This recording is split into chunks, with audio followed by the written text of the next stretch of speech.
ഹേമന്തകാലം സൂര്യരശ്മികൾ പൊന്നണിയുന്ന വേളയിൽ ഭൂമിയെ ജലസമൃദ്ധമാക്കുന്ന മഴക്കാലം പ്രകൃതി നമുക്കായി തരുന്ന പ്രത്യേക വരങ്ങളാണ്. ഋതുഭേദങ്ങളുടെ തേരോടുമ്പോൾ ഇടയിൽ എവിടെയാണ് പ്രകൃതിക്ക് താളം തെറ്റുന്നത്? എങ്ങനെയാണ് പ്രകൃതി സംഹാരശക്തി ആർജിക്കുന്നത്? എപ്പോഴാണ് ജീവന്റെ തുടിപ്പുകളെ ഗൗനിക്കാതെയാകുന്നത്?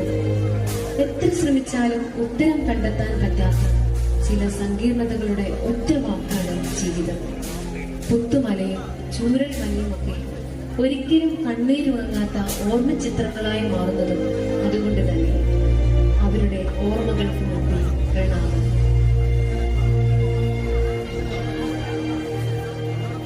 ഭൂമിയെ ഉർവരമാക്കുന്നവൾ മഴ. മണ്ണിലേക്ക് ആഴ്ന്നിറങ്ങി വിത്തിനെ നനച്ച് തളിരിൽ വിരിയിക്കുന്നവൾ മഴ. ഗ്രീഷ്മാതപത്തിൽ സാന്ത്വന ഖേദമായവൾ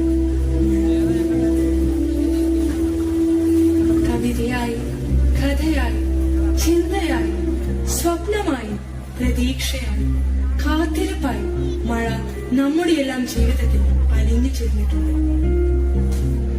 മഴമേഘങ്ങൾ ആകാശത്ത് ഉരുണ്ടുകൂടുമ്പോൾ നാം എന്തൊക്കെ കരുതി വെക്കാറുണ്ട്?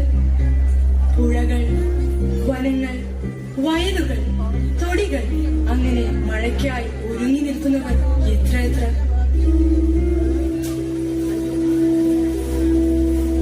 ആദ്യ മഴ പെയ്യുമ്പോൾ മണ്ണിൽ നിന്നുയർന്ന പുതുമണ്ണിന്റെ കൊതിപ്പിക്കുന്നവർ പതിയെ ഒരു ചാറ്റൽ മഴയായി തുടങ്ങി. ഹേമാലിയായി പിന്നെ എന്തിനേയും വിഴുങ്ങുന്ന സംഹാര രൂപിണിയായി മഴ മാറിയതും നാം കണ്ടതാണ്.